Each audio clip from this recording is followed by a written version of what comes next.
सुप्रभात प्यारे बच्चों, हिंदी की कक्षा में आपका हार्दिक स्वागत है।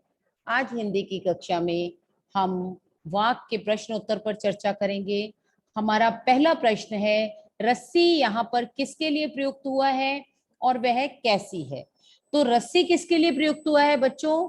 मनुष्य की सांस के लिए, उसके प्राणों के लिए, और जिसके सहारे वह मनुष्य जो है वो शरीर रूपी नाव को खींच रहा है। और वो रस्सी कैसी है? वो रस्सी बहुत ही कमजोर है, अत्यंत कमजोर है, और वह कब टूट जाए कुछ कहा नहीं जा सकता।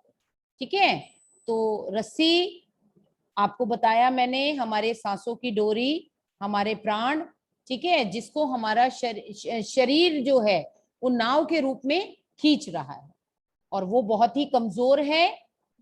ठीक है, हम ये नहीं कह सकते कि कब वो रस्सी टूट जाए, कब हमारे सांसों की डोरी जो है वो टूट जाए। दूसरा प्रश्न देखिए, कवित्री द्वारा मुक्ति के लिए किए जाने वाले प्रयास व्यर्थ क्यों हो रहे हैं? क्यों हो रहे हैं? क्योंकि कवित्री जो है वो लोभ, मोह, माया आदि से मुक्त नहीं हो पाई है।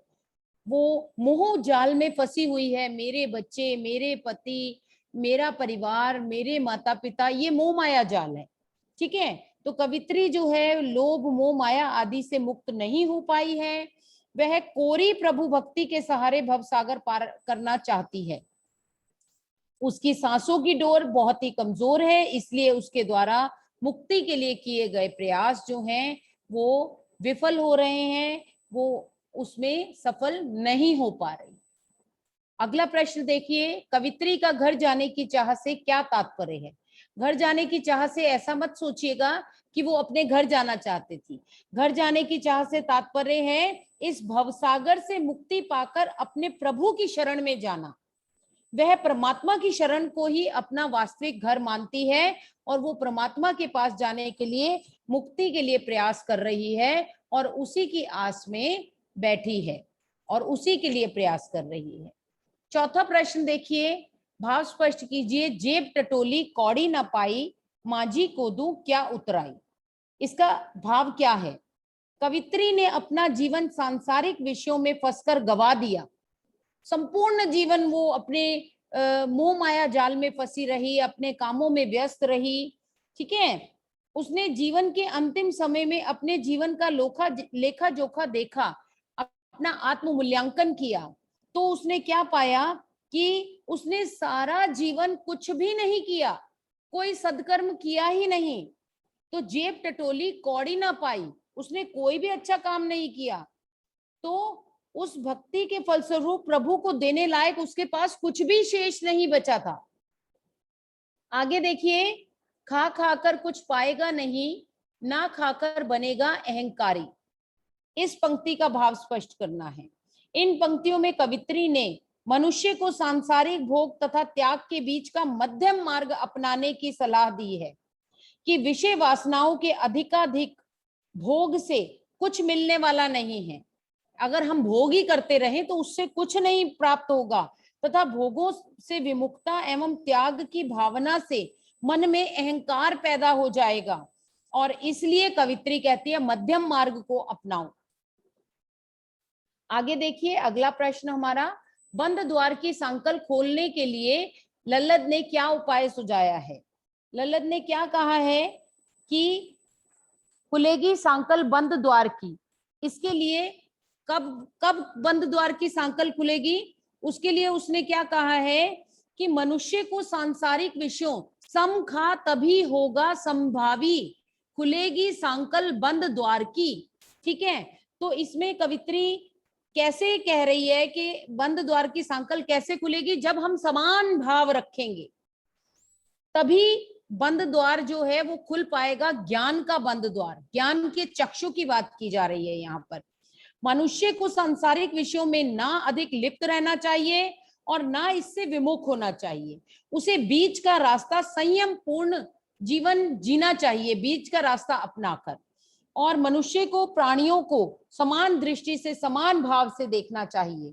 और अंतिम बात कि प्रभु की सच्ची भक्ति जो है वो मनुष्य को करनी चाहिए। हमारा अगला प्रश्न है छठा प्रश्न, ईश्वर प्राप्ति के लिए बहुत से साधक हठयोग जैसी कठिन साधना भी करते हैं, लेकिन उससे भी लक्ष्य प्राप्ति नहीं होती। यह भाव कविता में किन पंक्तियों में दिया गया है? तो यह प्रश्न आपने उत्तर पुस्तिका में नहीं करना, इसे आप अपनी पुस्तक में ही मार्क कर लें, पुस्तक में ही करें। पंक्तियां कौन सी हैं? आई सीधी राह से गई न सीधी राह, सूक्ष्म सेतु पर खड़ी थी बीत गया दिन आह, जेब टटोली कौड़ी ना पाई, मांझी को दो क्या उतराई। ये प्रश्न हमने कॉपी में नहीं करना। 7वां प्रश्न देखिए हमारा, ज्ञानी से कवित्री का क्या अभिप्राय है? तो ज्ञानी किसे कहा जाता है? ज्ञानी है तो स्वयं को जान, वही है साहिब से पहचान। अभी मैंने आपको समझाया था। तो ज्ञानी का अभिप्राय क्या है? ज्ञानी का अभिप्राय है जो हिंदू मुसलमान दोनों में कोई भी अंतर ना समझता हो, दोनों को समान समझता हो, क्योंकि दोनों ही उसी एक प्रभु की रचना है, और वो प्रभु जो है सर्वशक्तिमान है, और वो हम में कोई भेदभाव नहीं करता। तो हमें भी ईश्वर की भक्ति में कोई भेदभाव नहीं करना चाहिए। हिंदू मुसलमान के आधार पर ईश्वर की आराधना नहीं करनी चाहिए, तथा अपने आप को पहचानने या आत्मज्ञान रखने वाला व्यक्ति ही सच्चा ज्ञानी होता है। आखिर आत्मा भी तो परमात्मा का ही अंश होती है। अंतिम प्रश्न पर चर्चा करते हैं।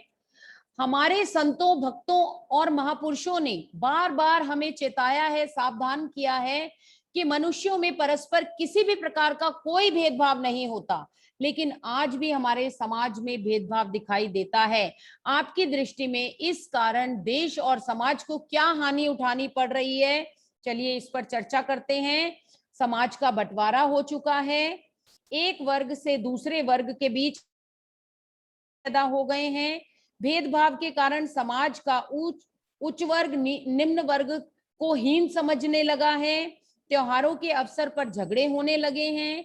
आपसी भेदभाव के कारण एक वर्ग दूसरे वर्ग पर संदेह करने लगा है, अविश्वास की दृष्टि से उसे देखने लगा है, और हमारी सहिष्णुता समाप्त होती जा रही है। आक्रोश बढ़ता जा रहा है, गुस्सा बढ़ता जा रहा है, जिसका परिणाम उग्रवाद तथा अलगाववाद होता जा रहा है, जो हमारे उग्रवाद और अलगाववाद के रूप में हमारे समक्ष आता जा रहा है।